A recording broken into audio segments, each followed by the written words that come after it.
اس زائد مال سے پناہ مانگتے ہیں کہ جس زائد مال کے ذریعے ہم شر میں، فتنے میں، غفلت میں مبتلا، ہماری دنیا اور آخرت دونوں برباد ہو۔ اللہ ہمیں بس اپنی ذات کے سوا کسی کا محتاج نہ کرے۔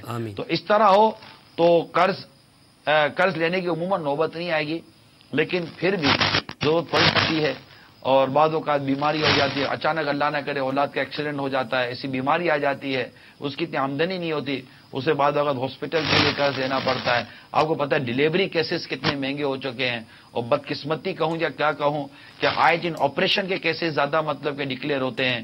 اب اس میں اللہ جانے کہ اس میں صداقت کتنی ہے اور بددیانتی کتنی ہے، سچائی کتنی ہے اور لالچ کتنی ہے، یہ اللہ ہی بہتر جانتا ہے، ہم کسی پر ڈائریکٹلی بلیم نہیں کر سکتے، لیکن یہ ایک بڑھتا چلا جا رہا ہے رجحان۔ تو ڈیلیوری کیسز بڑے مہنگے ہوتے جا رہے ہیں، اور اسی طرح مطلب کہ کوئی بھی اس طرح کی شادی بیاہ بھی ہوتی ہے تو بعض اوقات ایک عام آدمی بھی قرضے میں پھنس جاتا ہے۔ تو اس طرح یہ ہے تو صحیح، لیکن کوشش کرے قناعت و کفایت کرنے کی، کم سے کم اگر ضرورت ہو تو کم سے کم ضرورت کے تحت قرضہ لیتے وقت سوچ لے کہ ادا کیسے کرے گا، اس طرح کا فریم بنائے اور ڈیفینیٹلی ادا کرے، لازمی طور پر ادا کرے، اور اللہ کرے کہ قرض بغیر سود کے ملے، سود جیسی لعنت سے ہماری نجات ہو جائے۔ آمین۔ اور جو قرض لے وہ دینے کی نیت کرے، اور اگر جس نے قرض لیا وہ اگر تنگ دست ہے اور آپ جانتے ہیں تنگ دست ہیں تو اس کو مہلت دیجئے کہ آپ کو حدیث پاک میں انشاءاللہ تعالی جو حدیث پاک میں اس کے فضائل آئیں، جو تنگ دست کو مہلت دے گا انشاءاللہ اس کے فضائل ہیں، اس کو ثواب ملے گا انشاءاللہ، بلکہ اللہ نے چاہ تو اللہ اس سے اپنے کرم سے جنت میں داخلہ عطا فرما دے گا۔ دعا فرمائے گا ہمارے لیے۔ مدنی چینل کے ناظرین، الحمدللہ عز و جل آج کا سلسلہ آپ نے ملاحظہ فرمایا، اور دعوت اسلامی کی مرکزی مجلس شورا کے نگران ہمارے ساتھ سلسلے میں شامل رہے۔